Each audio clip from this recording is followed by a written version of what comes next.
Welcome, everyone, to Chirping Zebras, episode 5. I'm Mark Riley alongside. I'm Gino Binda. And we're going to talk some refereeing, as we always do, and some hockey. And it's been an interesting week. I had an interesting question from a buddy of mine. Oh, yeah? The Bruins game was being reffed by someone who was terrible. And I won't say names, but number 48. And the referees always suck when you lose. So, oh, my God. He was terrible. And it wasn't so much what he was calling, but it was what he wasn't calling. Right? Cross-check from behind, a hook and set. So my buddy... we were on the poker Zoom, and he goes, "What? This guy's terrible." And I said, "Well, he's a 40-40 guy. He's new, blah, blah, blah. Yep. 40-40 in the American League and the NHL." And he goes, "Well, if the linesmen, if they have more experience, why don't they just have the linesman ref instead of putting some new guy in?" And I was like, not the same animal. That sounds logical to a non-hockey person. Like, oh, yeah, the veteran guy, put him in. Yeah, why not? Yeah, his daughter played hockey, and so he knows hockey, but not refereeing. Right. And I said, we're going to talk about that in the podcast, because to someone at a certain level, I think you either are a linesman or a referee. I agree. Yeah. And because I personally didn't like lining. I wasn't really good at lining. I liked the ability, like lining, it's either offside or not. Right. It's either icing or it's not. Yep. It's not, there's no gray area. There's no judgment. Right. I like being able to say, yeah, I didn't think that was a trip. You can't say that with an offside. Well, the only time I liked lining was when I worked Division I my first year in, we were ARs. So we were AR1, AR2. We were allowed to call penalties. Yeah, it was kind of stupid. It was awesome. I'll be honest with you. It was awesome. I mean, we had a couple, those fast breaks, and there was a hook, referee stuck behind the play. We got it, right? Those are the ones you're really calling.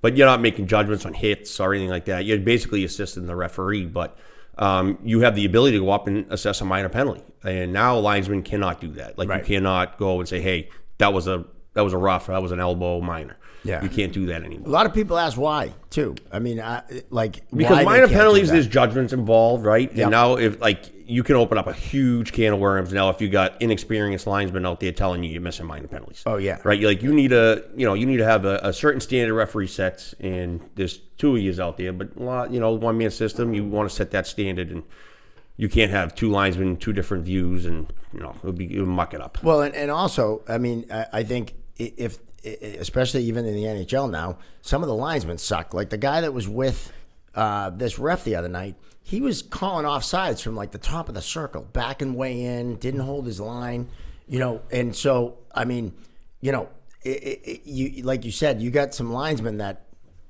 Well, it's experience, right? Like I wouldn't, they don't have the game counts that they used to going up, right? Like the guys that used to, when they come in, they were schooled. They had thousands of games in the minors and juniors, and nowadays, I mean, I ask kids now in the juniors, they want to ref college hockey. They're like, how come I'm not reffing Division I college hockey? I go, okay, what's your game count? How many games do you have in the middle? They're like, 45, 50. And I go, at the junior level, I did 110 in the season. Right. In the middle, one man, USHL. How do you do? Right? That's, Yeah. And then I wasn't even ready for pro hockey. Then they just kind of you were warm body and ready to get moved up. Right. But you need experience if you got a referee in the middle. And how we do it, referees crease, and how our development is, right? You're lining at the lower levels, then you work your way up, and once you start mastering the lines, then you start refereeing at the lower levels, and you're lining at the higher levels. Right. And you kind of work your way up from there. And if you and that's where you kind of figure out if you like reffing or if you like lining. Yep. And I put the best, the linesmen that are in the Division I are my best referees in Division III and juniors, and they're brought up that way. But I'm also, if you're reffing, you got to be reffing, right? And you only get the 10, 15 games up just to get the experience, feel the flow, and then everything else, your development as a referee.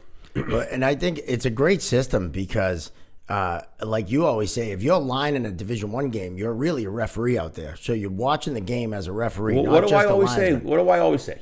Think like a referee when you're on the lines, right? Because you're multitasking. You never know when you have to be called upon and make a major penalty. Yeah. And you got to be ready, and you got to the linesmen. They're not just put in there. They ref midgets. They ref this, that, and the other thing, right? So they know what a major penalty looks like because they've called it. Right. Now the National Hockey League, these guys are just coming off the ice. They have none of that experience. They have none of that knowledge or what have you. and they're getting put right into the fire, and they're learning on the job. And some of it's very successful. You have a lot of good referees coming out of that program, and they're doing really well with it. And then you also have a couple that not so much. I would say more than a couple. Yeah. But that's me. That's just me. Right. I would say more than a couple suck. But the interesting thing too, like you said, you kind of either decide which one you are. Yeah. Like I always said, as a referee, I'm only as good as my linesman. Right. And like one of my roommate, Johnny O'Brien, I've talked about him plenty on this podcast. He was a great linesman, and you always felt like protected out there with him. But I know for a fact he had no desire to be a referee. Like he said, I wouldn't want your position. I'd rather just call my. What do you mean when you say protected? Just for the audience, right? Like, because I know what you mean by that. Because like it's something that when you have a good solid linesman, it's like going to war with somebody. They have your back, right? Like, well, I mean, aside from the fact that he was like 6'4", 235, and he was a scratch golfer, which sucked for me when I played him. But he knew what he was doing. Right. So if you missed something, you knew that he had your back. If he said, I have a major penalty, there was no question. Right. Matter of fact, sometimes, and you told the story, I'll be skating up the ice, and it'd say, throw your hand up, you got to hold. Right. And you just throw your hand up, and next thing you know, you're calling a hold, and he's giving you the number, 8 for a hold, 8 for a hold. And you just put your hand up, and you call the penalty. No one's the wiser. Right. Not every linesman has that ability to do that. Right. And, so there's certain linesmen, like, I loved working with. And then there were other linesmen, and I always said, like, in the East Coast League, it was more the local linesmen. Some of them are great, and then some of them, should sell their equipment. Great. Yeah, they should take up soccer. And but those full-time guys, like as crazy as the Hammer was, you knew he was going to do a good job. And you knew he was going to give 100%. Someone like my nephew, Stephen Riley, my nephew, he's an awesome linesman. And he can referee, but he'd rather line in Division I. I actually clipped your nephew this morning. Face-off violation, right? Knee down before the puck's down, nailed it, right? I was just flipping through the game, right? Picking out stuff, and next thing you know, I'm like, all right, that's a good face-off. That's a good one. Love it. That's a good one for the weekly call. He was asking me, at what point are you going to give me a shout-out? So it took me 5 episodes. Yeah, there I got it in, kid. Riley Jr., there you go. and his dad was who got me into refereeing, my brother Steven. So there's actually a cool story. My other 2 nephews, he has 5 sons, 4 of them referee. And they did a game up in Maine. 3 of them referee, I'm sorry. They did a game up in Maine where my brother and his 3 kids, it was a 4-man system. And awesome. They all had Riley on the back, and it was pretty cool. Oh, that's awesome. They didn't invite their uncle, but that's okay. They wanted to have a good time. I understand why. I would have liked to supervise, to be honest. That would have been awesome. Right. But, so I think that's what I mean by protected. And in those tough games, they're there to kind of help you. Right. And you learn quick when you don't listen to them. And my best story, I don't know if I told it, the stick story, the stick gauge story. Yes. Johnny O'Brien was on that game, and he's the one that told me, get a new stick gauge. And I was like, nah, and I didn't, and I should have listened to him. So, right. As a referee, you're only as good as your linesman. That's what I've always said. I agree with that 100%. So, and you mentioned one of our sponsors, Referees Crease. One call does it all: assigning, payroll, training. We're going to run some camps this summer. I think. Yes, we got a bunch of camps. We're going to run some Chirping zebra camps too. Yeah, we should. Just to like teach kids how to mess with coaches. Yeah, how to chirp back to coaches. I think right? That would be good. And parents. I ran a chirping clinic for the CCM Hockey House. I mean, I get the shirt to prove it. So who else could be better than you and I? All right, let's do it. Sign them up. So Referees Crease, and of course our other sponsor, Moby Cuts, our favorite barbershop up here in Beverly. Go see my boy Eric and Cam. And of course we come to you from AOA Studios up in Beverly. And you can see by the digs, very professional organization up here, and they do a great job. And I still need to make an appointment with Moby Cuts to get my hair cut. You actually do. Yeah, I got earmuffs going on. And I got it's not good. You're not the age that you want flow. No. All right, that's all I'm saying. We had a little hiccup this week with the new car, but we're all set. All right. Well, tonight we have a very special guest, and so I had 3 kids. I still have 3 kids. I had 3 kids. I have 3 kids, and my first 2, my older 2, loved to skate, could skate really well, but never really took to hockey. Right. My youngest one, Diana, was my hockey player, and she took to it and played from like age 3 to 19. She, like I said, she would have played in college, but she, decided to go a different route. So I coached all her teams. She played with boys until Bantams. And then I coached the boys teams. And then when she switched over to girls, I coached the girls teams. Girls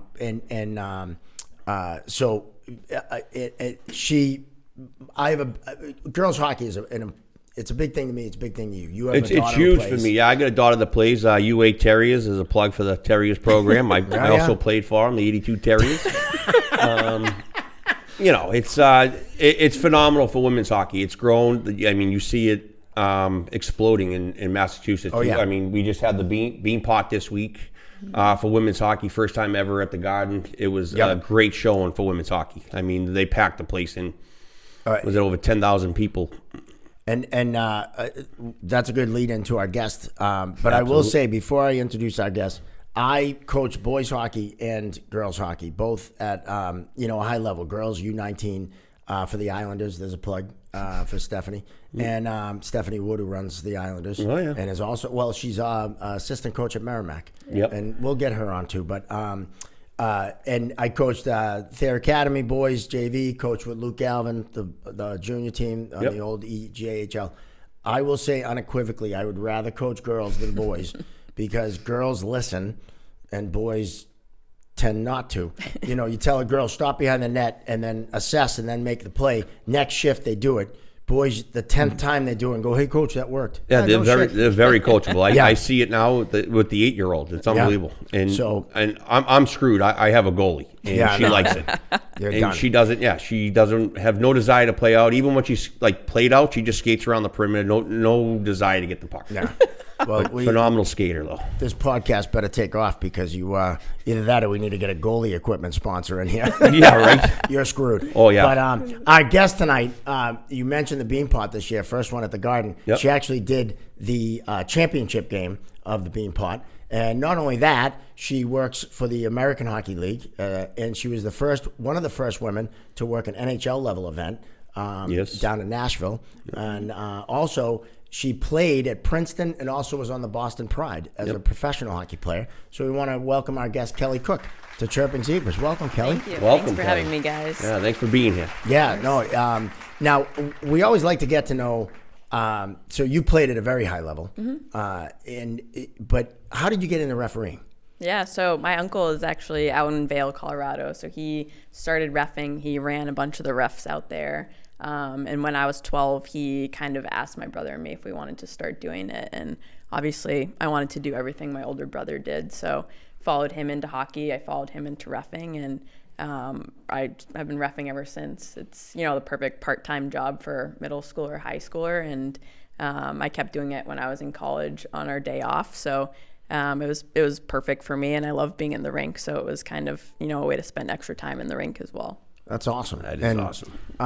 Now, you played at Princeton, correct? Yep. So how did you manage, because that's a full-time gig, right? I mean, D1 college. We played D3, and, it's a little different animal. But that's, how did you find the time to do that? Yeah, I loved it. We obviously played, practice Monday through Thursday, had games Friday, Saturday. So Sunday was kind of our off day where everyone else was, doing homework or watching TV. And I did do my homework, Mom and Dad, but I was, walking down to the rink. We luckily had games on our campus and our rink, so I could just do a few Pee Wee Bantam games there and make some money and then go back to my room. So it was perfect to do that. That's awesome. That's really cool. That's a cool rink down there too. When I worked at ECAC, I made. Luckily, it was only one trip because that was a long ass ride. I only did one trip and I took a train down. Oh, no kidding! Yeah. Wow. It was a weird trip. I had a Friday game in Princeton, and then I flew out for a Saturday, Sunday, and I worked the U18 National Development Team for the program. So I was part time working Division I and for the junior program. And I took the train down. Like, I got my assignments. I was like, how am I going to swing this one? Yeah. So they flew me out there from Princeton or from New Jersey and then flew me home. Yeah, that was wild. Wow. Yeah. But Princeton was an awesome campus. Yeah. Best showers in the league, cool. I heard. Best showers? Yes. Yeah. That's what all the refs say. I do remember. I took actually when I showed up right after the train. That's exactly what I did. I showered and napped in the locker room before the game. You showered the train off you. I walked in sweatpants. It was like now the question is, did you go Amtrak and did you pay for it? Oh, I paid. Yes, folks. You always got us free rides. Yeah, we know a guy. I've gone down. We've gone down to New York City for the donut. Yeah. Well, no, you got to take care of the guy, but you know. Oh yeah. I remember in New York, I used to go down and do the comedy club down there, Comedy Cellar, and I'd take the train down on Folksy, and I'd be down in New York, and I'd get on the train, I go, yeah, I know Brendan Folks, and they'd be like, yeah, and I'm like, oh no, he said I was all set, and they'd always go, oh okay. Act like you know what you're doing. Crazy. I love it. We're actually going to do reviews of referee locker rooms, so maybe we'll have to take a trip down to Princeton. Yeah. Take a shower. Add the shower, hot water, good water pressure. I don't remember it. The only shower I ever really remember that was phenomenal was in Alaska. It was like a power shower. Oh, geez. Yeah, it was awesome. They need that up there. You know what's funny is Birmingham had a good shower, and I hated Birmingham. Not the city or the people, just the coach and the captain. But they had a great shower. This is a weird thing to talk about, but no, that's why this podcast's great, because you never know where it's going to take you. Locker room showers. You never know. I'm sure people would wonder. So because when I played in college, I hadn't started refereeing yet. Yeah. I hated refs, and I thought they all sucked. You were reffing already and playing. What was it like to experience that? Because not all the refs, are the best. And when you had a dog, how did you react to that? Yeah, I was always very respectful of them. I was never someone who would yell at them or swear at them. But I think it definitely gave me a different level of knowing what they're going through. And I always remember my coach used to yell at this one referee and just like berate her the entire time and yell her name. And I just like remember that. And one day he told me like, she is a 58-minute ref. Like she's great for 58 minutes, but the last two. And the more I get to think about it, I'm like, 58 minutes, like that's pretty good. That's really good. 60 minutes? Yeah, I would take that all the time. I said to a coach the other day, I go, they sent me one clip, right? And I go, okay, fair enough. I go, we strive for perfection, but it's kind of impossible to be perfect, right? Even players. So I go to our one. I go, you probably got 60. And he goes, yeah. He goes, I got 20 clips right now. I'm going over, and I just sent you one. So there's your percentage. Wow. Right. Wow. So I'm like, very good. Yeah. And that's what I kind of get. Like I got 12 from a coach the other day, and I walked. Yeah, exactly. 12 clicks. That's a lot of crazy. Yeah, and some of them were legitimate, and some, like I showed a couple on the Monday night the other night, and I was like the stick press, and like you have a call, I wouldn't, and it's like those 50-50s, right? Yeah. And it was interesting because it's like, oh well, they didn't call nothing that weekend, and then next weekend they go down and call everything. Yeah. And I'm like, well, I don't know. We get what's coming to us, and we figure it out. I always love when they go, last night or last week that wasn't a penalty, and my favorite thing to say to coaches. And they're like, last night that wasn't a penalty. I'm like, wait a minute, was the crew as good looking as our crew tonight? And they always go, what the fuck? I go, if it wasn't, then it wasn't us. And I just get away. And usually that makes their mind spin enough to get away. Did your coach always, like, knowing that you were a ref, were your teammates and your coach be like, Kelly, what's up with that? Why is it? Were they on you about it? Yeah, sometimes. I mean, he coaches in the CHA now, but he still calls me and asks, questions. You play for Jeff? Yeah. I'm not going to say who sent me the 12 clips then. I know it wasn't him. No, he was great. You know what?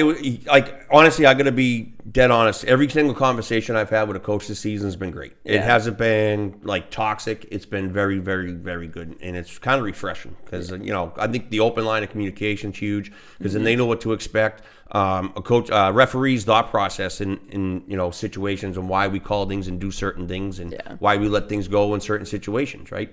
And I don't think coaches ever knew that. One of the best things I ever got from one of those USA camps was when a coach came in, D1 coach comes in and talks to us, and it was all about the referees and how we're perceived and and what their expectations are out of us. And it's like, oh, okay. So they're not really always mad. They just kind of want an answer sometimes. So just an explanation. They just want to know why. I think I think the benefit you have is you refereed the leagues now that you ref. Right, I have a rapport. I still got a rapport with a lot of the coaches. They know They know how bad I was on the ice. Yeah. Well, all right. Well, I was giving you the benefit of the doubt, but but at least they know you. So right. They know that's a good point. You did it. Right. Right. It's kind of like players kind of knowing that you played. Sometimes they give you a little bit more leeway. I don't know if you've experienced that, but players know. You played at a professional level. Mm-hmm. Some college kid really going to tell you what's going on. You know what I mean? And they will try. But they definitely do. But no, you definitely have that kind of built-in respect where you've been in their shoes or skates or whatever it is. But and other people that might not have played in their league or played, at that level, they are a little more weary of, I think. Yeah. But, yeah. So now, as someone, did you ref women's hockey at all? I did, not at like a collegiate level. Okay. I did just growing up. Bob Rotundo out of Wilmington. Oh, yeah. I skated for him. He was great. He's awesome. He's a pioneer for women's hockey. He really is. He was one of the only ones that really backed women's hockey out in Wilmington, and had a great thing cooking on Sunday mornings. They have 8 or 9 games going. Is that where you ref? Oh yeah. I grew up skating there. I would stay all day. Oh yeah. Yep. You know what? I vaguely Did you take any strides during those games? No, I used to bring my coffee and lean on the boards and talk to Bob Hansen the whole time. Yeah. And the refs would play games on the ice, would get the puck thugh their skates. We called the go-between. So yes, that was me and my buddy Sweeney. Okay. Yeah, so I remember we still you guys. do that. Oh, that is awesome. We got yelled at one time for doing that. We'd always show up the Zamboni would be on the ice. You got a 5-minute warm-up. It takes us 5 minutes to get dressed. You guys are late. I'm like, the game hasn't started yet. That's awesome. Go between. That's awesome. Well, I remember that. I remember that. So you reffed because one of the best college games I ever did was back when I was doing the ECAC. I did University of Minnesota at UNH. Okay. I don't even know why I got put on the game, to be honest with you. That's an awesome game to have. Yeah, and stupidly, I had never been to UNH. I didn't know there's one road in and one road out. Yeah. And it was a Friday night game. So I'm like, all right, I'll leave at this time. Next thing you know, I'm sitting in traffic. And I got there as the Zamboni was getting off. And I got on the ice as the girl finished singing the national anthem. You were not late. You were on time. And it was funny. I said, I got a late pass in the bag, coach. But that was one of the best college games I did. It was up and down. There was no BS. I mean, women talk trash, but it's like they let it go. Yeah. Where guys, they're just stupid. So and I was dealing with the ECAC at the time where, all the guys thought they were tough with the fences on. And coming from pro hockey, it was like none of you are going to do anything. Right. So, but that was one of my best college games, I think. So, so I've reffed both men and women. Matter of fact, I think I'm doing a college game for you this weekend, or for your dad. Yeah. And so, what do you like? It's different. Yeah. Right. It's different. It's a different mindset. What's your thoughts on how different it is? Yeah, it's definitely, there's more similarities than there are differences, Yep. I think. Obviously, the big one is the hitting and the physicality, but, as women's hockey has evolved, it's becoming so much more physical now than it ever was. So, especially in the new league where they want to allow some form of hitting. So I think, I would think that women hold grudges more than men. Really? I would, yeah. I think the guys, they can, swear at you or say whatever it is, and then they'll let it go. But the women, speaking from experience, they don't let it go. So I think that's one of the things that's interesting, isn't it? Yeah. I've been divorced, so I understand. That's all I'm going to say. I think, yeah. It translates to hockey as well. So I think that's one of the differences you notice is they don't forget, and they definitely don't forgive. So they know who the refs are, and if they disagree with something, then they'll remember it. But otherwise, the women are so skilled these days I was gonna say the skill's unbelievable. Yeah, it's some of the hockey I watch, I'm like, holy moly, this is crazy. I would never be able to play at this level anymore. And they're just so good and so strong, and it has evolved so much that it's definitely more similar, I think, now than it's ever been. I think the skill's probably better than some of the men. Stick handling, the skating, the edge work, the skating. It's unbelievable, the skating. I mean, that's one of your best traits is skating.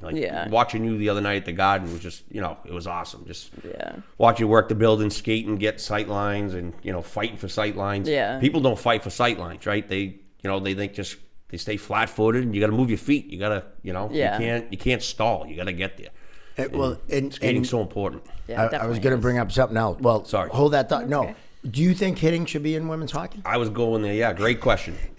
I'm split on that one. I think they're doing good tests now with the PWHL and kind of seeing how that goes. And obviously, the women are so strong and so big at this point that they can definitely handle it. It just depends on if they want it. My house, we had the Boston Ottawa game on last night. And Tuesday we go to the women's bean pot. Yeah. It's fresh and boom. The Bruins game was on and the women's game was on. The women's game was on in my house. I live with 3 women, so it's all over. It's all over. Yeah, that's awesome. That is awesome. Well, but like you said, I saw a couple of bumps in some hits, and it wasn't egregious. It wasn't like I'm stepping up. It wasn't those blow up hits. Right. It was along the wall, and I'm just finishing my check. Yeah. And I'm just bumping, and it's almost like angling, and you're riding out, and you run out of real estate, and I'm just gonna finish you off. Yeah. And those are the ones that I'm seeing. I'm not really seeing the open ice. I'm gonna step up and pop you. Yeah. Well, you think is that legal in women's hockey, or is that where they're going with it? Is that okay? If you come down on me one-on-one, you cut to the middle, and I just step on you, knock you down. Is that considered a penalty, or are we letting that one roll? I think they're trying to figure that out. It depends. We've been letting a lot go so far, and the supervisors in the league like it. But, good, yeah. They can handle it, right? They've already adapted. It's been 15 games, I think, and they've adapted to the hitting along the boards or whatever it may be. So it's crazy to see, how fast they can kind of change their game to adapt to the hitting. So you're working the PWHL too? Yep, yeah. Oh, cool. Very cool. Yeah. There was actually a conversation someone posted the other day because there was 4 men working the game. Okay. And they were saying, why isn't more women? Why isn't it all women crews? And there was this big discussion on, one of the message NHL boards, is using it for a training ground for the guys that are under contract. And so, there's just so many good female officials now that, maybe before there wasn't because there wasn't as many. But, one of them we talked about before the podcast that we're going to hopefully have on, Deb Parise. Mm-hmm. She was the first U.S. woman to go and work the Olympics in Nagano back in, 98? Yeah, 98. So, and back then there wasn't as many. Now there's a lot. So when I refereed the women's college, and I think that particular game, Minnesota and UNH, if they're playing the puck and they end up hitting, I was always okay with that, and I think they like that. Yeah, and funny, even now, funny you say that. I got a clip kind of similar to that.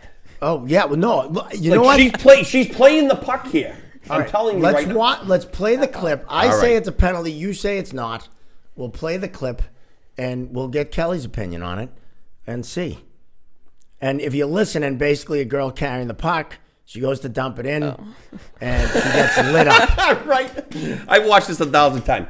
So here's my thing, right? So this is why, to me, it's not a penalty. Before you start trying to convince her it's not a penalty. All right, I am very leading. I'm a good lawyer.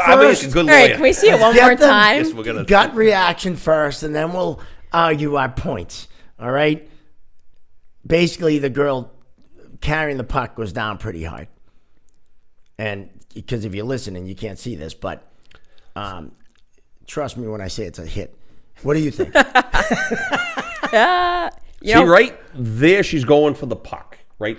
To me, she's swinging for the puck right there, like this, shoulder to shoulder. Yeah. Shoulder to shoulder, shoulder to shoulder, shoulder to shoulder. Then she drives into her. That one there, she leans and drives into her. She bends the knees and drives into her. She's also going for the puck as well. So, it's... Is she, though, or sticks off the ground? Off the ice. It's a foot off the ice. Because she made contact. She smoked her. It's a collision. What do you say? Don't say, well, it's in the middle. From this angle. My favorite phrase. That's the best phrase. It looks probably worse than it does from the ice. I feel like if I was on the ice, I might not call it because of what Gino's saying. And, she knows that the hit's coming. Does she though? The legal hit. Yep. I mean, she should. Well, yeah, she should. She should brace for body contact. She should know that, like, they're already shoulder to shoulder. They're coming in, and now it's a battle for the puck, right? Like, to me, it was a battle for the puck, body position. And, yes, what makes it a penalty for me, this is because it's the shoulder. And my daughter got penalized a lot because she was strong on her skates. It's not like they ran into each other and one went flying because one was stronger. Right. She actually loads up down low and drives up her shoulder into her. That's what a lot of people. So like a lot of people said that on the call, like that, like the shoulder drive up, like you watch her throw the shoulder in, and I'm like, yeah, she's bracing for impact. Like what if the other player's doing that too? We already just bumped, and then it's another. Did you coil and to brace for a hit? Did you coil down and launch it? That's a reverse hit. Fair enough. That's a great point, right? Riley. I'm not going to argue with that. When you brace for a hit, you brace for a hit. No, you don't bend your knees and drive into it. Solid point. All right, you got another one. I got another one. And this one, what's crazy is you thought this was a penalty, and I thought it wasn't even as bad as the last one. This one here. Or maybe I did think this was. I don't remember. I don't remember if I even showed this one. But this was also the same game. This is the one. Was this the one that she goes into the boards? Yeah, and then to me that's interference. All right. This is a different clip than you showed before. Yep. This is just I think a simple interference. Yep. Yeah. To me that's a penalty. Yeah. And that went unchecked. So we're in agreement on that one. Right. So I mean, the girl basically. So the people listen. The girl's going up the wall. Yep. Girl steps in front of her, knocks her over. It's not necessarily a body check in the sense of a body check. It's more of an interference. To me, I have interference more than anything there. Yeah. But she does throw a check too, and it's a good. So either way, that one's a penalty. Right. So both those got sent in, right? Just for examples, and both of them were called, and one's like kind of 50-50. It's discretion of referee. We all just sat here and kind of wishy-washy, and at the end of the day, we'll probably let it go. This one here, I wasn't wishy-washy. No, you were not. You were wishy-washy. Fair enough. No, but what I'm saying by wishy... Kelly used my favorite phrase though, from my angle, over here at the table. Come on, it's a little blurry. It's not a crystal clear penalty, right? No, where everybody sees it, and like everyone goes, "Yep, that's a penalty." You right? had This one one here, the you girl see, went it's into a the boards. Right after that, when you showed it on that Monday night call, they were going, and the girl hit and went into the boards. I thought that was the next one you were going to play. Oh, I don't remember. So, well, either way, all right. I think we got a. As well, go to the Referees Crease YouTube page. You can see all the. Videos. But what's cool is you have 3 referees sitting here. Yeah, right. That's the whole point. And we all have our view of this and what is processing in our head. Right. Right. So you have her playing the puck and bracing for the hit. I have her coiling, kind of reverse hit. Yep. So that's the beauty of refereeing. Yeah. In that we all see the game our own way, and what might be a definite penalty for you might not be a penalty for me, and vice versa. So that's, I think, a lot of people that have never refereed wonder, well, why is that a penalty for you but not for them? Again, you mentioned sight lines, you mentioned the angle, and it also, how you process. I always say, look at the evidence, right? Right. When we look at like high hits and hits to the head and how the body fell. How the hockey player fell. Did he spin? Did he go down and get hurt? As all we those know, indications, yeah. All that evidence. Evidence, right. Now, how was it refereeing your first men's game, pro game?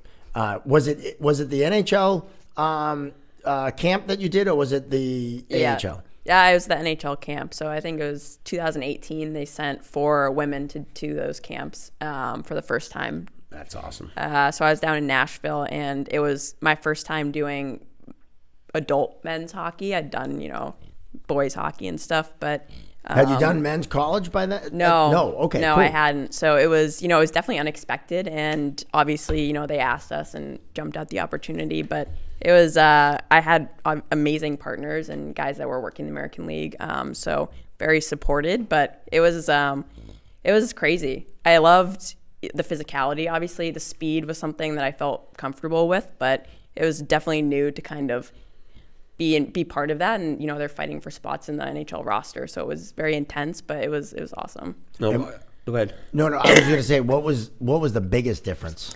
I mean, obviously the hitting and the physicality, but what did you find to be like, whoa? That's a good question. I think I don't know. I think it was just definitely the hitting. I mean, Okay.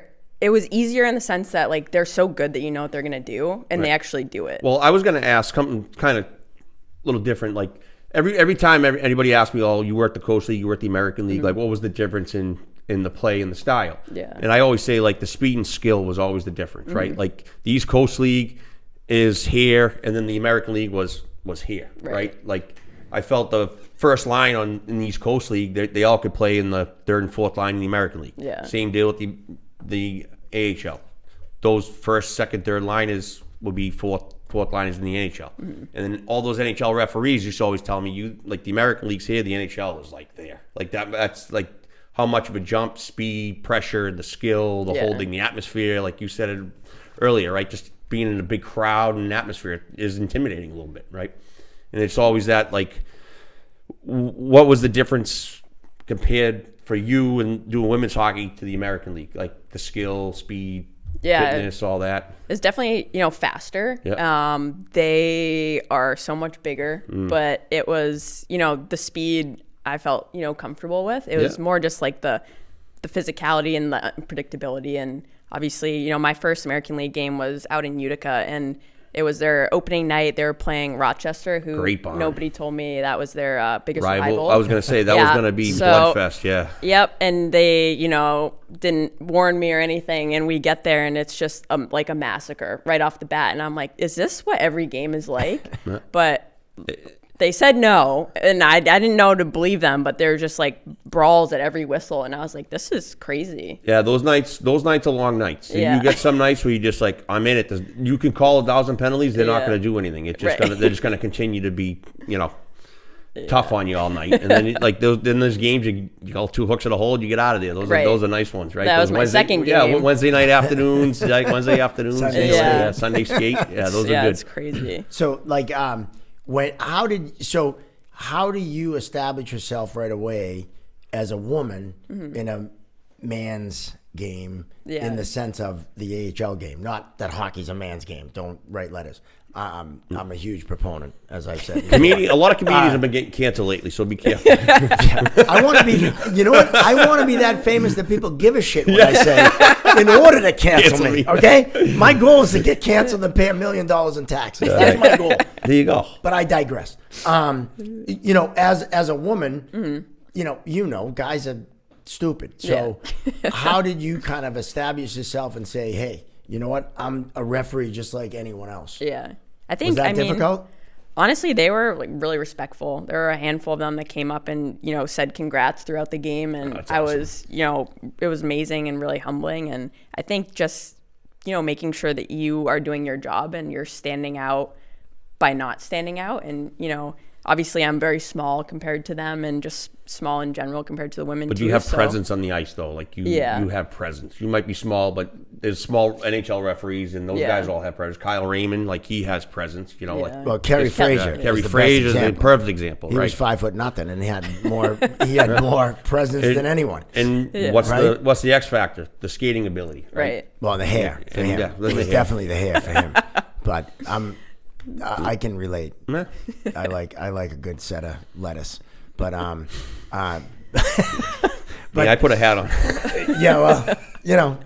It's all right. We'll wait. What are you, 10 years younger than me? Something like that. I'm 82, Yeah, we'll see. We'll see when you're my age.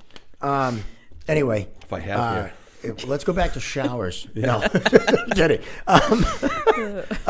No, it's just it's fascinating that I don't think 10, 20 years ago, if this was the case, I don't know how it would be received by a lot of the guys. Like, are the coaches, how are the coaches? There's got to be at least 1 or 2 coaches that are just complete shitheads. They got to be. Just because you're a woman. I could probably name a couple of them. Well, no, I'm sure. And you don't have to say who they are. Yeah. We will. But no. But there's got to be a few that treat you differently, and you have to kind of. Yeah, I think, honestly, the coaches, they treated me the same, which was nice. And for better or for worse, they would lose their gaskets. And I felt like that was a good thing because they were yelling at both of us. But, I only ever had like one instance where a player who's now in the NHL at the prospect camp was mad about something that wasn't called. And he, skated by me and was like, "What are you even doing out here?" And I was like, all right, like, first of all, that wasn't a penalty. Like, you're both going at it. And second of all, like, what he just said was, though, you can sit for 2 and think about that. I would have dinged him. What am I doing out here? I'm out here to ruin your career. Yeah, you can sit for 2 and think about it. How about that? That would have been my answer. I wish, in retrospect, I wish I had done that. All you could have just gave him an earful, you know, which you probably did. Yeah, no, I was like, all right, well, I mean, that's how he feels, but it is what it is. So, you can't change how people look at you unless, you do belong there and you make sure that they know that. So I think it's so cool to hear that. It is. And I think what makes it that way is the fact that you do deserve to be there, that you're that good. So it's not like they're looking at you like, oh, well, they put a woman in here just so they can say they're another league to put a woman in. Like, I think that's what, makes it so that you don't have that. It's just so refreshing to hear that as a guy that, people think, oh, they probably... That's refreshing to hear. It really is. Yeah, and I think, they being the NHL, like, they're obviously not at the forefront of having women officials in their league, but they're the last league. They're the last league. Yeah. Right? I wasn't going to say that. Well, but Major League umpires. Is there a woman umpire? I don't think there is. MLB. I don't know. But baseball is a whole different animal. That's, whatever. And soccer's not a sport, so we'll throw that out. We don't talk soccer. I'm kidding, soccer people, okay? I'm just kidding. But NBA, NFL. Was the NFL first or the NBA? I probably should have looked that up. But either way, they both have female officials. And now the NHL is kind of trending in that direction. I think it's time. I think, they're sooner than you think. I think they're going to have a female official on there. Yeah. As they should. Yeah. I mean, I think it's kind of cool that, why wouldn't you if they can do the job? Right. And I'll sit here and say you're better than probably 20 of the referees that are in the NHL right now. And I wholeheartedly mean that. Yeah. I mean, cut the shit. You would have done a better job the other night. I know that. You would have called the cross-check into the boards. And she would have made sure the Bruins won too, right? We don't officiate that way. Just ask Rooney. Jesus. Throwing Joe Thornton out. 2 minutes, not even a minute into his first game back at the Garden. Oh, that was unbelievable. That was one of the best things ever. He had to give him a 5 in a game for a hit from behind. He's going to thank you for bringing that back up. Well, I mention it to him as much as I can, but yeah, no, it should happen. It's because women's hockey has just had such a big explosion over the last 10 years. That's huge. I mean, it's massive. It's doubled our workload as far as the signing goes because like every program now has a women's team, and they don't just have one. Like some programs have like 3 mite teams right now. Like we have 2 mite teams with the Terriers, like an elite and then a jamboree team, which is awesome, And then next year they got 1 square team. I think they're doing 2. It's just like it's all like you just see that growing in small pockets, and especially in like the South Shore of Massachusetts, it's huge. Yeah.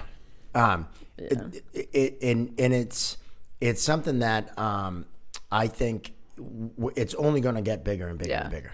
You know? Definitely. And I always said, like, the reason why I always loved the women's game is because it was, I say, more pure of a game. It is. In that they're not out there trying to kill each other like a lot of the boys are, right? So they're trying to make plays and play the game the right way. A lot of skill. Not the right way, but not be worried about trying to drive someone into the front row, of the stands.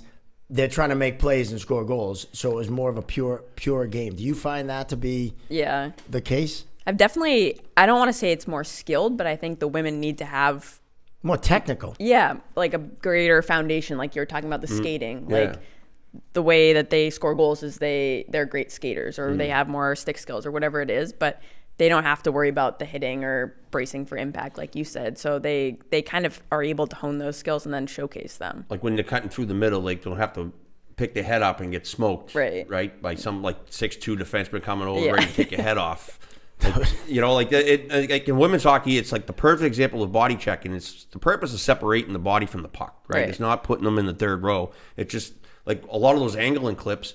I'm on NCAA calls. I'm like, that's a body check. They're like, no, that's angling. I'm like, so what's the difference? Right. Like that looked like a shoulder, like that one, that clip we just showed. Like that's a shoulder. Like I don't know. Like it's And like on all those calls, we're all different on them too, Yeah. right? Even at the supervisor level, we all have difference of opinions. So Right. it's pretty interesting. Yeah. That's what makes it hard, especially for the guys that ref women's hockey. Obviously, never having played women's hockey, like Yes. I don't know how they do it. It's a different standard. It's a Yeah. like you see a hit or you see a play one way and you're judging it your whole life that, and now Yeah. you gotta be like, oh, now that's illegal, all legal, right? Right. So that's tough to judge sometimes. I think for me, it helped me coaching all those teams. The U12, U14, U16, Yeah. U19, coaching and seeing and teaching them how to play physical without hitting. Right. I think helped me because I can recognize. All right, she's trying to make a play in the puck. Right. She just blown her up. You could see that difference. And I think that may definitely. kind of help me as someone that refereed both women and men. You mentioned coming through center ice. Yeah. As a player, you always remember that one hit. Oh yeah. That was the worst hit you ever took in center ice, and mine was in the purple white scrimmage. It was my sophomore year in college, and Kevin Joyce, one of my favorite people in the world, passed away 5 years ago. One of the salt of the earth, one of the best guys you'll ever meet. He stepped up. I mean, he was the defenseman. I was a center. And I came through center ice, and I was flying, and I've never been hit so hard. I went flying like 10 feet back, and it was like one of those hits where you get up and you just like tap them on the shins and go, Yeah, good, okay. yeah. But I'll never, once you said come through center ice with your head down, my mind immediately went to that hit because that was the worst center ice hit I ever received. I would start salivating. I loved when people came across the ice with their head down. That was my favorite. Yeah. See you later. We always remember that one, right? You must remember the word. I mean, I know you played women, but you had to get hit one time pretty bad. Definitely. I mean, I remember at Lawrence Academy, I got hit from behind on like icing, and I was so devastated because they broke my synergy in half. But that's the worst. Yeah, and the Lawrence coach threw out her own kid because of how bad the hit was, and she just sent her to the locker room. But wow. I'll never forget. Yeah. Did she get a penalty? She did, yes. Oh, good. Nice. Good. I got thrown out in Lawrence Academy as a coach. Really? Yeah. When I was coaching there. The guy was alone, all right? And I was trying to be, I wasn't yelling. He missed an offside that caused a goal. But I wasn't like, I knew he was alone. And I had refereed, it was a Wednesday game. I had refereed in Dartmouth the night before. I was still doing ECAC. All right, yeah. So my guy got hit from behind into the boards. About a minute left in the first period, and he called 2 minutes. So I waited till the period ended. I called him over, and I said, I just want to clarify something. My guy got hit from the behind, right? And he goes, yeah. I go, and he went into the boards. He goes, yeah. And I go, you called 2 minutes. He goes, yeah. I go, that penalty doesn't exist in the NCAA book. And he goes, what are you talking about? I go, it's an automatic 5 in a game if it's into the boards from behind. Mm-hmm. And he goes, you should learn the rules before you question them.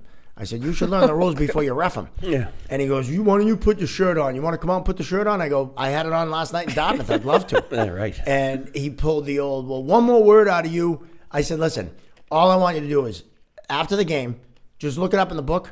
Just do that for me so that the next time you do this, you'll do it right. And he goes, one more word out of you and you're gone. I said, okay. And he threw me out. And I was like, really? We're going to play that game? That's amateur officiating, like, to a T. Like, so, like, you can't, like, anything Bantam and below, you can't expect anything. Like, well, and it got worse. Yeah. What was funny was I was so mad. The door at the end of the bench, I went to slam it open, and it didn't open. So I was like, bam! And I was like, son of a bitch. So I go out, and he won't start the game till I leave the building. He said to my captain, right, Billy Collins, I'll never forget, he says to him, I'm not starting till he leaves the building. And he goes, it's an away game. Where do you want him to go? And I ended up, even the Lawrence Academy coach was like, what happened? Because I didn't yell. Like, it was just a conversation about it. Right. The rink manager takes me outside. She sneaks me back into the Zamboni room from the door, and I watch through a little window in the Zamboni door. Jesus. Yeah, and then I had to get on the phone with the AD and explain why I got thrown out, and I didn't really do anything. All I did was point out that he was wrong, and he couldn't handle that. That was just a parenthetical aside about Lawrence Academy. I hear words and shit comes in my head. That's what this podcast's all about. And then I just say it. I love it. You know? Did That's you what ever you're get supposed thrown to out do. as a player? No. No? I had Were you very a dirty few player? penalty 'Cause minutes. the No. only- I was dirty. We're the opposite. Yeah. Yeah. I heard you hold like records for penalty minutes. I do, yeah. I still got That's the record impressive. at Salve, yeah. That's The- yeah. the that's And only- no one, and I knew all the referees. I probably should have way more. Oh, yeah. you Like should way have. more. Way more. My coach said to me one time, he goes, honestly, I think like we're not getting calls because you're getting away with stuff. Right? Like if you were being an asshole, like we'd probably get a couple of power plays, but I'm like, I probably saved a couple of goals by, maybe tackling a guy. I didn't get penalties. You're the only ref I said it before. You're the only one dirtier than me when right. I played, and we both became refs. So the best. Yeah. That's what happens. well, it's like Best you refs. catch people doing stuff, and you're like, and they go, "How'd you see that?" And you're like, "Because I used to do that." Yeah. I knew you were going to do why. it before No. you did it. Right? It's like skating in front of the goalie, and you slide the butt end and get him in the cup, and that was my favorite move. And you I never never got did caught. that. And I caught a kid doing it one time in a high school game, and he's like, "Whoa, I didn't do." I go, "Dude, that was my signature move." Every goalie wanted to kill me, so. But yeah, so you were a clean player, so you don't really fit in. That's all Yeah. right. An anomaly. I know. What was your biggest? So, what's the biggest game you've refereed so far? Oh, I think probably the gold medal game of the 2022 Olympics Nice. would be the biggest one. I would say so. Yeah. And that Haven't was topped That was yet. awesome. U.S. Canada, right? U.S. Canada. Yeah. Yep. Yeah. That Wow. was- That's Yeah. unbelievable. I never did the IHF stuff. I never, I kind of, because I was in the pros and Yeah. I was doing that kind of Different. thing. I never went and explored it. I look back now, I wish I Yeah. did. I wish I did. I too. wish I did because, like, I never. You're going to cross country on someone else's dime Yeah. and the experiences you have. Yeah. So you don't just necessarily get to the Olympics. So, like, how do you, like, what's that process like for you to even get to that spot? Like, what was the first tournament you did? Because I know, like, you got to go do, like, a double A or single A tournament to Yeah. get into. And what was the progression like for you to get to that game? Like, that's amazing. Yeah, no, it was, once you get your license by going to the camps, then you see if you get a tournament. And I started at the very, very bottom of the IHF. So a lot of people start higher up and, they go to different countries. And I started at the very bottom and saw more interesting countries, I think. So my first tournament was in Kazakhstan, which... Pay your dues. Yeah, I got Kazakhstan, the email and I was like, I don't know where this country is. I Don't Googled either. it. Yeah, I was going to look it up. Yep. It's in the middle of Europe, I think. It used Right? to be part of Russia. Yeah. Yeah. So one of my professors at the time was like, you can't go there. And I was like, what do you mean? She was like, it's not safe. And I was like, but I have to go. I already told them I'm going. Yeah. So that was an interesting place to start. But yeah, so I've been to Mexico City, Kazakhstan, like you name it. A lot of guys go to Mexico for their first one. And then they do a really good job. And next thing you know, they're in Worlds. Yeah. Right. So it's kind of, you work your way up. Take us back to Kazakhstan. Yeah, I almost said more about Kazakhstan. Because it wasn't safe at the time. So what was that experience like? Did you have to get brought in by military or what? I mean, how bad was it? I mean, I know, it's a great question. I mean, we've had police escorts out of buildings. Never in. I've never had one in, but I've had them out. Yeah, that's true. But was it that bad? It was. I mean, it was post-war. There's definitely, it wasn't probably the best place for Americans to go, but we just pretended we were Canadian if someone asked us, which is kind of the go-to whenever we go somewhere, like mention China. Hockey anywhere else, you're Canadian, right? Yeah, like no one wants the Americans, so we always just pretend that we stick with the Canadians. But and outside of us, no one gets mad at Canada, Yeah. right? Because what have they done? Yeah, right. Exactly. You know what I mean? They just take our spots refereeing. Yeah, exactly. They always call 3 months an award. You need any help? No? Well, you good? Okay. Because all we have is guys in red coats on horses. Don't write letters, Canada.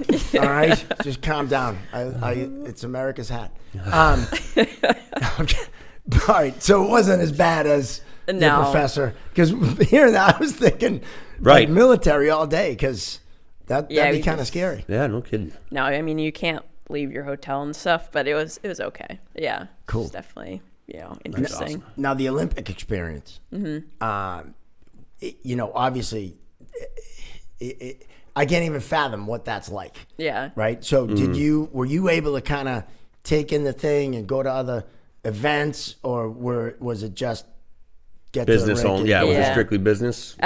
We went during COVID, obviously, so it was kind of like the anti-Olympic experience, and it was very different.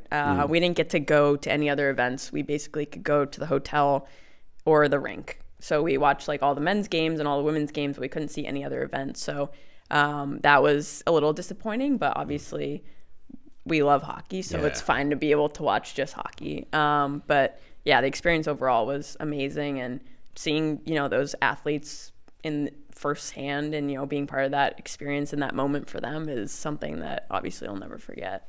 That's really cool. Yeah, that's awesome. Who did you do the gold medal game with? A woman from Switzerland was the other referee, and then a American linesman and a Swedish linesman. Oh wow! Yeah, so it was. So so it was U.S. Canada. Mm-hmm. They had 2 U.S. officials. Yep. No Canadian officials. Yeah, so it was. That's interesting. Up until 2022 was the first. We had never been allowed to work our own country. Right. Yeah, that's why. Yeah, so I had never up until that point worked a gold medal game at any event. I'd only worked bronze just because we weren't allowed to, which is disappointing. But obviously, I'm a hockey fan, so I rooted for U.S. Canada. And it was at that tournament they basically decided we want the best officials to work regardless of who it is at every tournament from now on. So wish the NCAA did that on the men's side. I would probably maybe they might adopt that. One or more. That's so cool to hear, though, and it's so cool to hear because obviously you were one of the top referees, and the next one was Switzerland. Yeah. So Canada kind of got blown out of the water. You know what I mean? It's like a win. Yeah. I'm just saying. Not that I hold any grudge. We don't get too many wins. We'll take them. Yeah, exactly. We'll take them when we get them. Absolutely. And U.S. won that game? No, Canada. No, Canada. Did. Was that the overtime? Did they go into overtime? No, or no. Okay. No. They played so many times. Yeah. You're like you don't even. They always You don't even remember who won. Right. Or how. Because they all it's gone back and forth. Yeah, and so it was a good game. Yeah, those are always great games to watch. Yeah. Now, was that the only Olympics you worked? Yep. Yeah. Now, is that something that you'd like to do, or is that like you might have the opportunity to do that again, or? Yeah, so they again changed another rule where in the U.S. at least, if you do an Olympics, you are kind of done just because there's so many officials here. But the IHF has been pushing them to kind of keep the best officials around and not push them out when they're done. So I've continued doing World Championships since the Olympics, and hopefully we'll see if I can make it to the 2026 Olympics. But I mean, cool. All the rule changes have worked to my favor so far, so we'll see. But I don't understand why they wouldn't want the best of the best, and like that. Right. That's I don't want to say a typical USA Hockey thing, but I mean it's kind of a typical USA Hockey thing in that Right. Why wouldn't you want the best of the best? And if you're not good enough to be there, you shouldn't be there. Right. You know what I mean? Yeah. I don't think I ever did the IHF thing because who was in charge of USA Hockey at the time? Yeah, right. We didn't exactly. I was not getting any votes to go to Kazakhstan or wherever. I think anybody from the East. I might have been sent. I might have been sent to North Korea. That's about the only chance I would have had. They would have sent me over there and didn't want me back. But would have stole your passport. Hid your passport on you. That's a touchy subject right now. One of our producers, Z, had his passport stolen. Oh, you kidding? In Canada, believe it or not. Wow. So right now Canada's not on the list of favorite countries right now. I need to get my passport updated. Yeah. Yeah, it's expired. Well, just don't go to Canada with it because Z got it stolen. So we heard that story before we came on the air, and so we'll stop talking about passports right now before we get shut down. All the lights go down, and that's it. It's like you're done. But that's really cool. Like, hopefully you'll get that gig again. Where is that Olympics? It's in Italy. In Italy. Oh, sick. I know. That's a good one to get. Yeah, so it'll be good to, not only see that country, but have, family and friends be able to come because no one was able to come to China. Yeah. So, we'll see. That'd be cool. And you could also go see some of the other go to all the events. Like the curling. Yeah. I got into the curling last time. Oh, the curling's awesome. No idea Love what was the going curling. on. I really didn't. And, they're just yelling, they're sweeping, and you don't know why you're sweeping. It's going faster. You're like, what the? I got into the women's curling, I'll be honest, Yeah. because the sweeping is not a cleaning thing. Right. and they just go. So I was hoping a boob would fly out by accident, and it never happened. No, did happen in the ice dancing, but that's a whole nother story. You have to come see a comedy show to hear that story. But yeah, you can. I think it would be cool to go. Because like when you go up to Lake Placid, everyone goes to the ski jump. Yep. Right. You have to go to the ski jump. Yeah. And then you go to the luge track and the bobsled track, and it's just insane. Yeah. Seeing that stuff and like to be there live, you know. Although I question the 2-man luge, I do. I don't know what alternative Austrian thought of that sport. I believe his name was Hans Beethoven, but I digress again. Yeah, so it's the comedian in him. I can't help it. Anyway, I know. Don't write letters. All right. Actually, write all the letters. I don't care. Kelly's laughing, so I'm okay. Yeah. So what's the rest of the season look like for you? Because you're doing the PWHL. Yep. You're doing the AHL, and you're doing college hockey. Yep. Now, what league do you work in college? I mostly do Hockey East, and then I East, do okay. ECAC as well. All right, cool. We're going to get you in the CHA at some point. Yeah, that's next. That's next. Yeah. We only have 6 teams, so it's very it's You're a getting little tight. It's a little far. Yeah. Yeah, that's why Hockey East is good. Yeah, exactly. So many teams in a. I'll send you in a to Penn short State ride, with Jeff. Right? I would do that. Don't do that. No. But what's the rest? So like, what's the rest of the season look like? What are your goals for the rest of the season? You worked the Beanpot Championship, which is awesome. Yeah.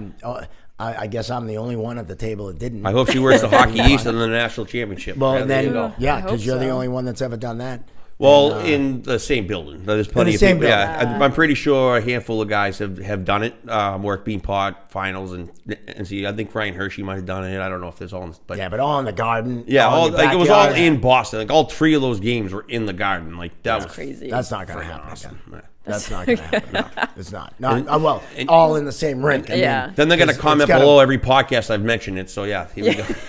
You know what? If I did it, I'd mention it too. So why wouldn't you, right? But what are your goals for the rest of the season? What do you hope that happens, and what do you think the rest of the season will play out? Yeah, I mean, a lot of college hockey games, and hopefully work, the playoffs and go to the NCAAs, see where that goes. Obviously, like Gino, I've worked a national championship or a few, and that's for women's hockey. It's amazing and great, shows off how good the game is now. So that's always kind of been like the pinnacle for me as a referee, and then obviously the IHF stuff. So do that, see how the season ends, and then I go over to Austria in April for a IHF tournament. So Cool. That's awesome. yeah. What's over there? It's a World Championship Women's 1A. So it's like the pool that's right below the U.S.-Canada group. Oh, cool. Nice. Yeah. Austria is a lot safer than Yeah. Kazakhstan. I think I've moved up where I'm going to countries that are You can leave the hotel. Yeah. Took That'll be 10 good for you. years. Yeah. And how many American League games have you done or are doing? I only did. I don't work for the American League anymore. I only did a few. Oh, okay. Yeah, the first year I had, long story, I had hip surgery that I was out for like an entire year, and now I'm just kind of prioritizing the college hockey and the IHF to see if I can make it back to the Olympics. So That's a we'll great see where goal. that goes. Oh, yeah. And the PWHL, how's that? I know it's a shortened season, but how do they work? Like, are there playoffs? Because there's 6 teams. Are they just going to like do? I haven't. How do you prioritize like the pro and the college? Like, which one do you take over the other? Like, because I used to have to juggle that too, and it was always like when the playoff time comes, you got to pick your poison. It's So it's hard. like you got to see where you're going. Am I going to get a run in the pros, or am I going to run the NCAAs? And you got to kind of play that a little bit. So you got to juggle it and kind of read between the lines, see where your best Exactly. chances are to go. Yeah. Because you're going to piss one of them off, because I remember I chose the NCAA, and then you get the one playoff game in the American League. Like, it's your token game. Yeah. Yeah, it's always, I don't know, it's tough. I haven't mastered that yet, but I mean, the PWHL, luckily, they're going through May for their regular season, Nice. so it kind of stacks up nicely for NCAA and then Perfect. IHF and then PWHL. So That's how it should be. I don't know if it'll always be like that, but it'll be nice this year not have to kind of play the game that way. Well, Beanpot final, NCAA final, PWHL final. That's Do what I it. see. See it. I'm calling it right It's a now. lot of reffing.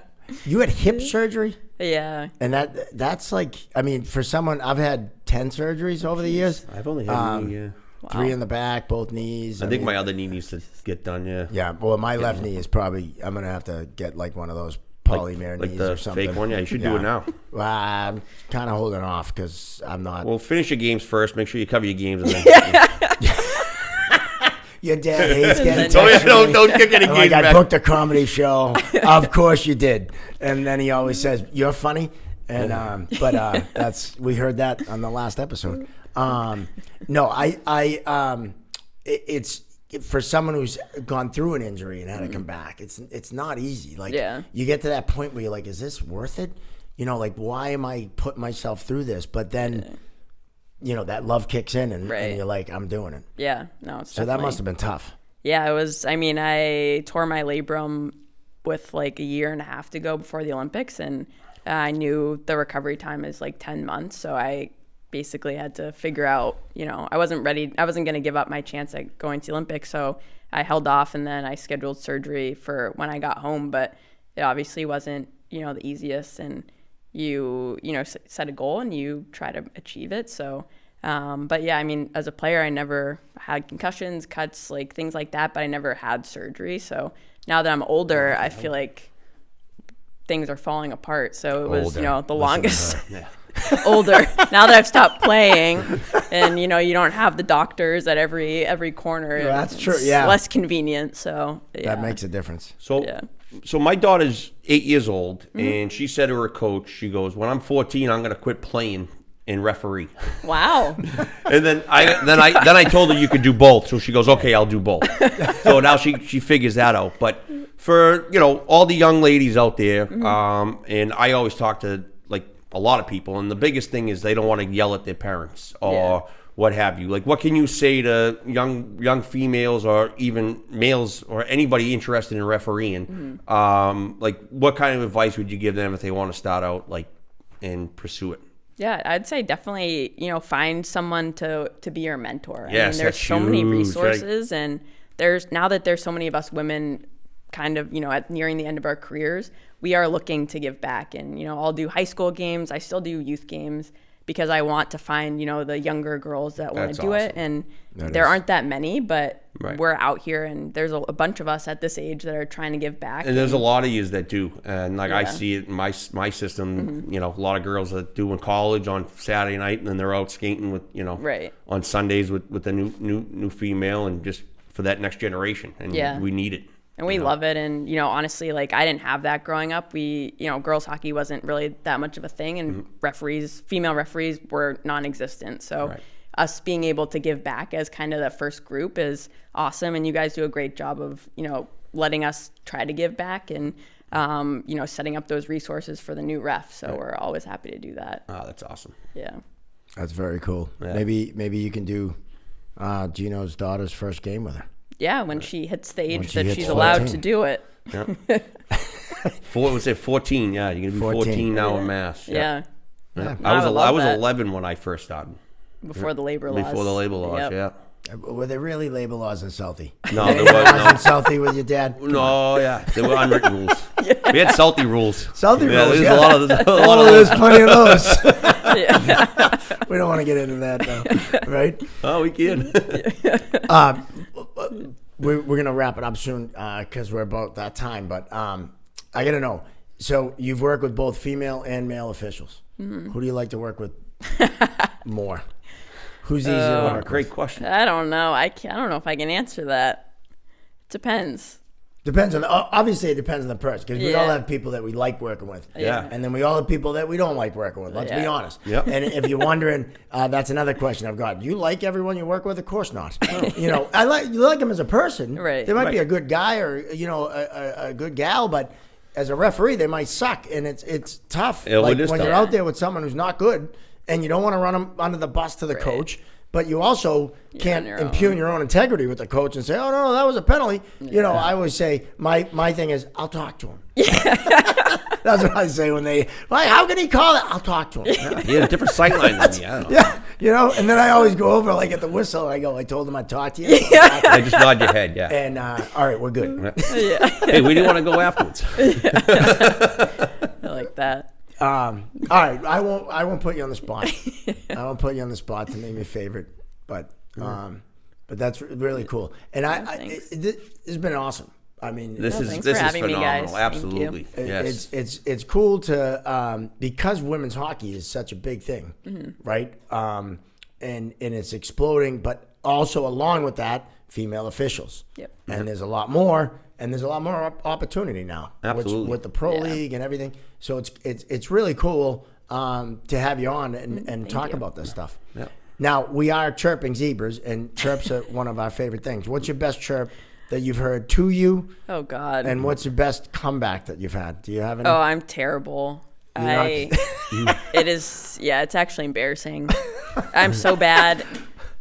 I don't have any. I'm kind of like the Gino where I'll just swear at them, but it's not really a good thing. So I've been trying to work on that. But the older I get, the less filter I have. It's hard, yeah. Yeah, you so just can't do it. No.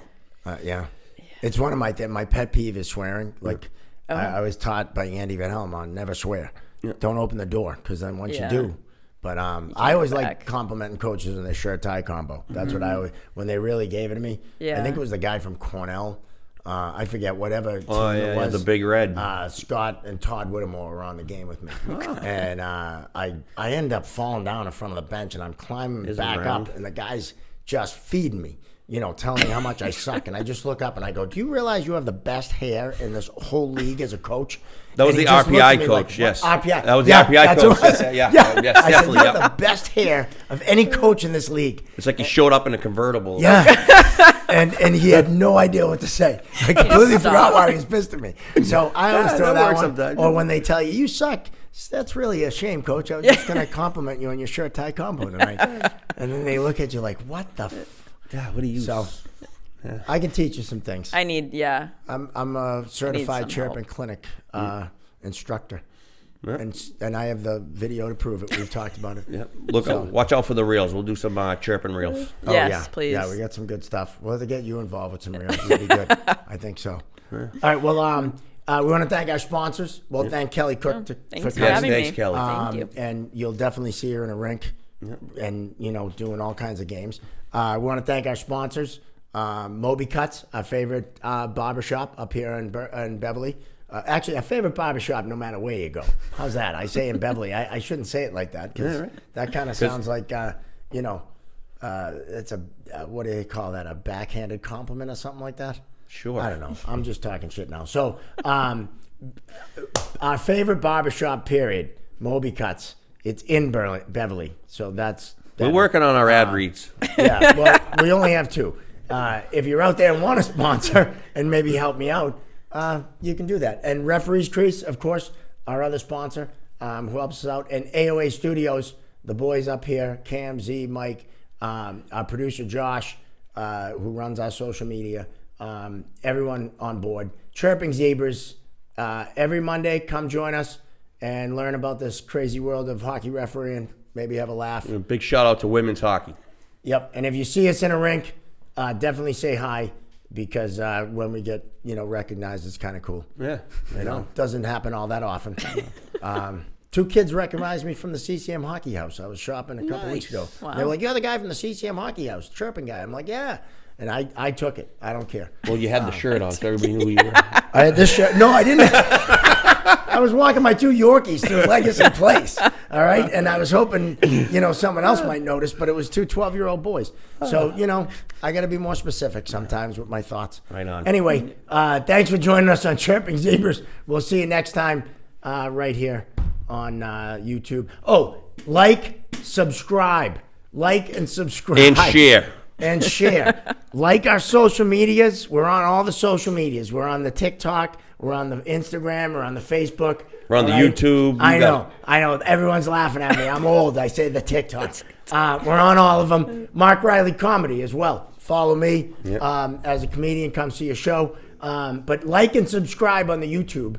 The more people we get, I think at some point we get paid. So we love everyone. We love you for tuning in. And we'll see you next time right here on the Chirping Zebras podcast. Yeah.